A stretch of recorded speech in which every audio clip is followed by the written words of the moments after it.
ufunuo wa kwanza. Huu ndio ufufuo wa kwanza. Heri na mtakatifu ni yeye aliye na sehemu katika ufufuo wa kwanza. Juu ya hao mauti ya pili haina nguvu, bali watakuwa makuhani wa Mungu na wa Kristo, nao watatawala pamoja naye hiyo miaka 1000. Nitasoma mstari wa 7. Na hiyo miaka 1000 itakapokwisha, Shetani atafunguliwa atoke katika vifungo vyake kifungoni mwake, naye atatoka kuwadanganya mataifa walio katika pembe za nchi. Atatoka kuwadanganya mataifa, naye atatoka kuwadanganya mataifa walio katika pembe 4 za nchi. Atatoka ili awadanganye mataifa. Leo nataka nizungumze habari tu chache zinazomhusu Shetani au zinazomhusu Ibilisi. Biblia inasema, tumesoma kitabu kile cha Ufunuo wa Yohana sura ile ya 20 mstari ule kuanzia wa 6. Anazungumza namna ambavyo Yohana anafunuliwa akiwa katika kisiwa kimoja cha Patmo. Yohana anafunuliwa yatakapokuwa au yatakavyokuwa mambo ya mbeleni, na Yohana anayaona mambo yatakayokuja baadaye. Anaona namna ambavyo watu watakuwa katika ziki ya kutosha, na Yohana akiwa kwenye kila kisiwa cha Patmo, maandiko anasema ya kwamba Yohana anaonyeshwa namna dunia itakavyokuwa nyakati za mwisho, na anaonyeshwa namna ambavyo watu watanyakuliwa, akaonyeshwa namna ambavyo ziki kuu itaingia, akaonyeshwa namna ambavyo mambo yalikuwa yanatokea. Na maandiko anasema ya kwamba Yohana akiwa kwenye kisiwa cha Patmo alipoyaona yote, maandiko anasema ya kwamba Mungu akamwambia kuandika ule ufunuo aliokuwa amemwonyesha, na Yohana anauandika ule ufunuo. Na maandiko anasema ya kwamba kule ufunuo ambao Yohana umeandikwa umekuja katikati ya kizazi chetu.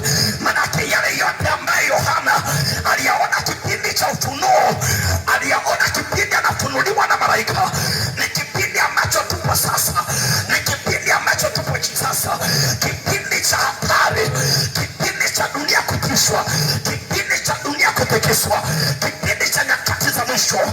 Watu wengi wamefika kwenye mazingira ambayo dunia wanaiona ya kwamba imeharibika, na kweli dunia imeharibika.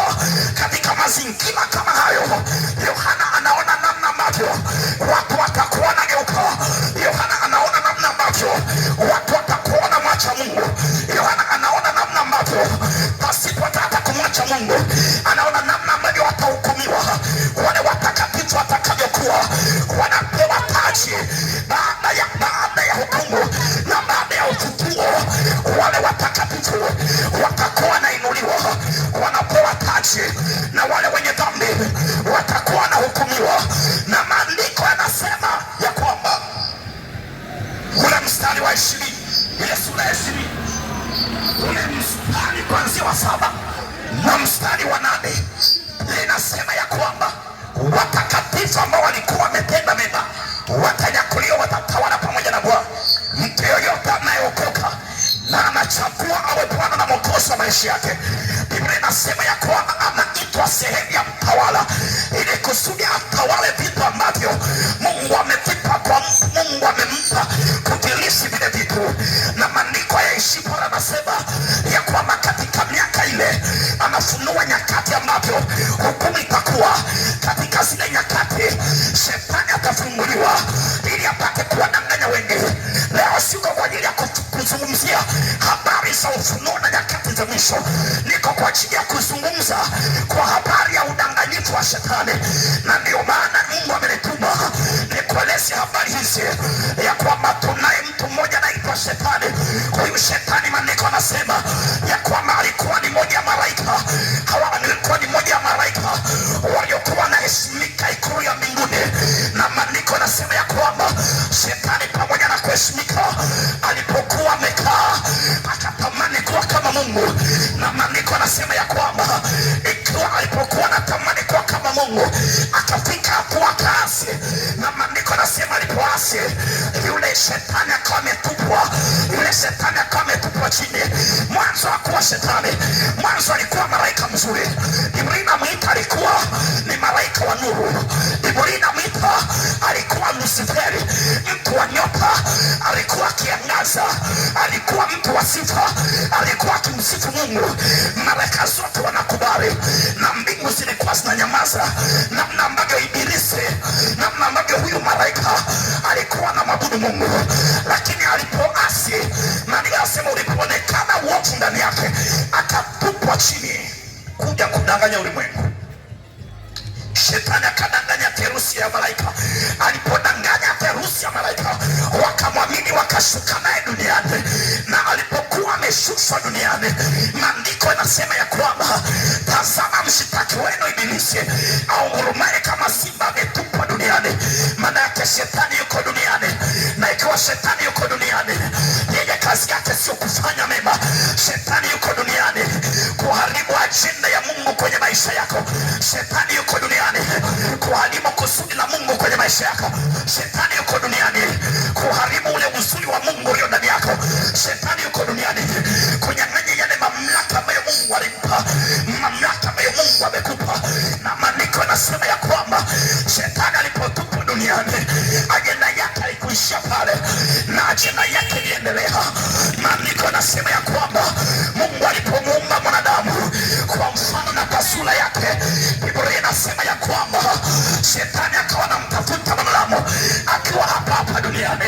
Mwenye nikuambie leo, mtu wa Mungu, Mungu amekuumba kwa mfano wake. Mungu amekuumba kwa mfano wa sura yake. Mungu amekuumba kwa mfano wa utukufu wake. Manake unavyotembea, unatembea kama Mungu. Haijalishi wewe ni Muhindi, haijalishi wewe ni mweusi, haijalishi wewe ni Mpogoro, haijalishi wewe ni Msukuma, umeumbwa kwa mfano wa Mungu. Manake Mungu amewekeza uungu ndani yake. Mungu ameweka kitu cha uungu ndani yake. Mungu ameweka mamlaka ndani yake. Mungu ameweka utawala ndani yako. Mungu ameweka uweza ndani yako. Mungu aliweka uwepo wake ndani yako, akasema na tumfanye mtu kwa mfano na kwa sura yetu. Mungu akamfanya mwanadamu. Mwenye nikwambie, wewe ulivyo hapo, wewe ulivyo hivyo, haijalishi umejikatia paba, haijalishi uko kwa namna gani, wewe ni mfano wa Mungu. Mungu akijiangalia kwenye kioo, Mungu anakuona wewe, maana wewe ni mfano wa Mungu. Nimekuja kukuambia ya kwamba wewe ni mfano wa Mungu. Haijalishi magonjwa yamekukamata, nimekuja kukuambia ya kwamba wewe ni mfano wa Mungu. Haijalishi dhambi imekuzuia, nimetuma kukuambia wewe ni mfano wa Mungu.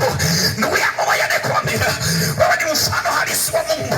Mungu amekuumba, anakusudi na wewe. Mungu amekuumba, anakusudi na wewe. Mungu amekufanya, ana mpango na wewe. Nimekuja kukuambia dhambi haitakuzuia.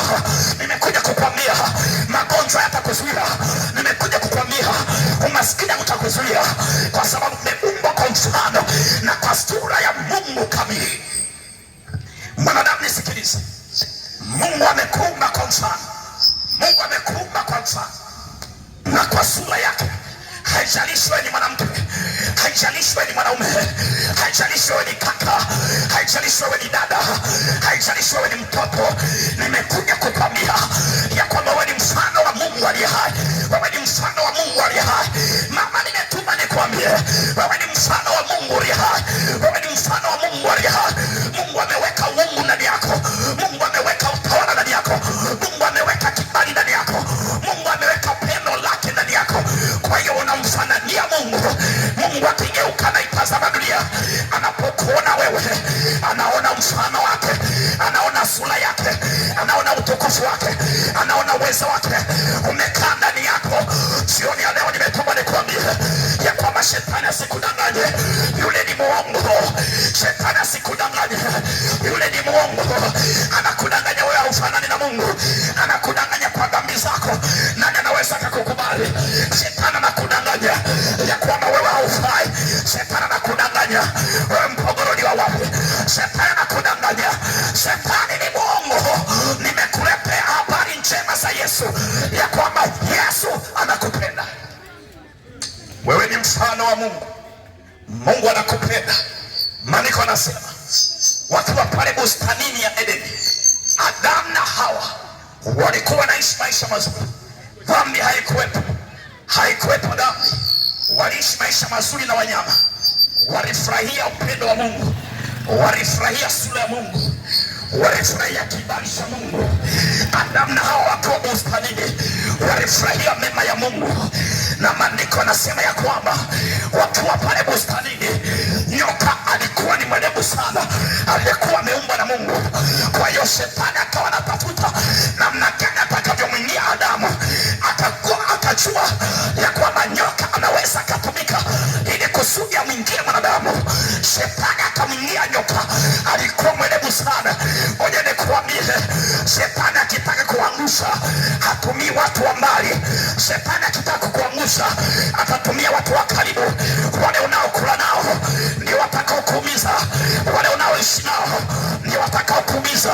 Maandiko yanasema ya kwamba nyoka akaingiliwa na shetani, kwa hiyo akakubali kutumiwa na shetani, akaanza kumdanganya mwanamke. Leo nimekuja kukuambia, shetani ni mwongo mama, shetani ni mwongo baba. Anakunong'oneza kwa njia ya mawazo ya kwamba kwa dhambi ulizotenda wala hauwezi ukasamehewa. Anakunong'oneza kwa mawazo ya kwamba kwa dhambi ulizotenda wala hauwezi ukasamehewa. Anakunong'oneza kwa mawazo kwa magonjwa aliyokukamata wala hauwezi ukapona. Shetani ni mwongo. Nimekuja kukuambia ya kwamba alimdanganya Hewa, alimdanganya Eva, alimdanganya Hawa katikati ya bustani ya Edeni. Baba akatafuta kumdanganya Yesu, lakini hakuweza. Nimekuja kukuambia leo tunaye mwamba anaitwa Yesu Kristo. Huyo akiingia ndani yako, shetani hawezi akakudanganya. Yesu akiingia ndani yako, shetani hawezi akakudanganya. Amen. Unajua maandiko yanasema shetani ni baba wa uongo. Manake kama wewe unasema uongo, manake na wewe ni sehemu ya shetani. Yani shetani ameingia ndani yako. Kama unasema uongo, kama unaishi maisha ya uongo, manake tayari shetani anakumiliki. Nimekuja kukuambia, hebu achana na maisha ya shetani. Hayo ni maisha ya uongo. Leo nimekuletea mwanaume Yesu Kristo. Yeye akiingia